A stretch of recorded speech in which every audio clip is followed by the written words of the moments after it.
साल 2018 में यशराज बैनर ने आमिर खान और अमिताभ बच्चन की big budget film thugs of Hindustan release की थी, जिसकी परेशानी ये थी कि मेकर्स को ये समझ नहीं आया था कि वो किसकी कहानी पर्दे पर पेश कर रहे हैं।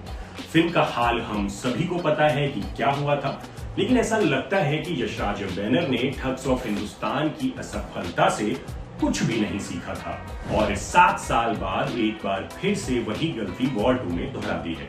Film war 2 wire of spy universe का पार्ट है, जिसमें कबीर यानी कि ऋतिक रोशन दुनिया के ऐसे पावरफुल लोगों के खिलाफ लड़ता दिखाया गया है जो सब कुछ अपनी मुट्ठी में करना चाहते हैं और उनका अगला निशाना है हमारा देश यानी कि भारत। लेकिन ये कहानी देश की लड़ाई से कब कबीर की रियल लाइफ प्रॉब्लम्स में तब्दील हो जाती है पता ही नहीं चलता। बिछड़ा हुआ दोस्त, बाप जैसा सीनियर ऑफिसर और देश के लिए कुर्बान प्यार के बीच कबीर इस तरह से फंसता है कि वो ये भूल जाता है कि उसे कली नाम के एक राक्षस को मारने के लिए भेजा गया है, जो अंत तक उसके हाथ ही नहीं आता है और फिल्म खत्म हो जाती है। वॉर 2 को अयान मुखर्जी ने डायरेक्ट किया है, जिन्होंने इसे दुनिया की सबसे खूबसूरत जगहों पर शूट किया है। फिल्म का एक एक फ्रेम पेंटिंग जैसा लगता है, लेकिन उस पेंटिंग का भी क्या ही मतलब जिसके पीछे कोई थॉट ही ना हो। ऋतिक रोशन की खूबसूरती को कैमरे में कैद करने भर से अगर काम चल जाता तो वॉर 2 दुनिया की सबसे खूबसूरत स्पाई थ्रिलर होती।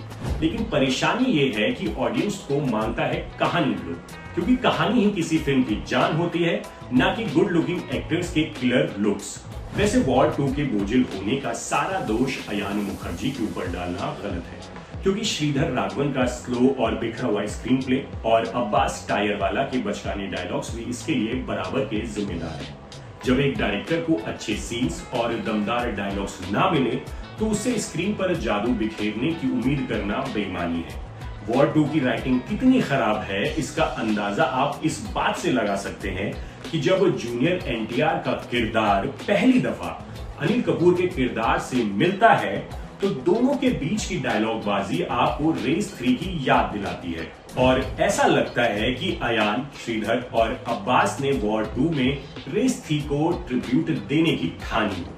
वॉर 2 में ऋतिक रोशन, कियारा आडवाणी, आशुतोष राणा, अनिल कपूर और जूनियर एनटीआर जैसे कलाकार हैं। ये सभी अपने अपने काम में माहिर हैं, लेकिन दिक्कत ये है कि मेकर्स ने आशुतोष राणा और अनिल कपूर को 4 सीरियस डायलॉग्स बोलने के लिए कास्ट किया है।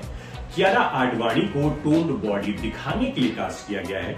ऋतिक को इंडिया फर्स्ट का नारा बुलंद करने के लिए और जूनियर एनटीआर को उनको किस काम के लिए कास्ट किया गया है ये जानने के लिए शायद मुझे दोबारा वॉर 2 देखनी पड़ेगी।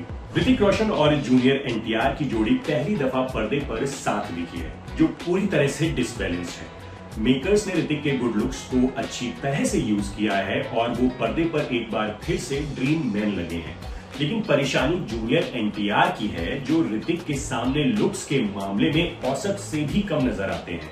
कई फ्रेम्स में वो आपको कंफ्यूज कर सकते हैं कि सामने जूनियर एनटीआर है या कपिल शर्मा। वॉर 2 का कॉन्सेप्ट खराब नहीं है। दुनिया को कुछ लोग कंट्रोल करना चाहते हैं, जिनका एक सुप्रीम बॉस है कली। हर एक देश में उसका एक आदमी है जो उसके लिए काम कर रहा है। कबीर को कली को पकड़ने के मिशन पर भेजा गया है, क्योंकि अगर उसे नहीं रोका गया तो भारत की बर्बादी तय है।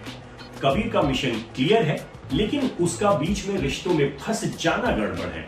मेकर्स ने कबीर को शार्क स्पाई से समाज सुधारक क्यों बनाया, इसका जवाब उन्हें देना चाहिए। लेकिन इस फैसले से वॉर 2 एक औसत दर्जे की स्पाई थ्रिलर बनकर रह गई है, जिसका वीएफएक्स वर्क, कहानी, डायलॉग्स, स्क्रीन प्ले और म्यूजिक सभी निराश करते हैं। मेरी ओर से वॉर 2 को 1.5 स्टार। बाकी लंबा वीकेंड है, अगर आपको ऋतिक के स्लो मोशन शॉट्स और उड़ते हुए बाल देखना पसंद है तो आप वॉर 2 का टिकट खरीद सकते हैं।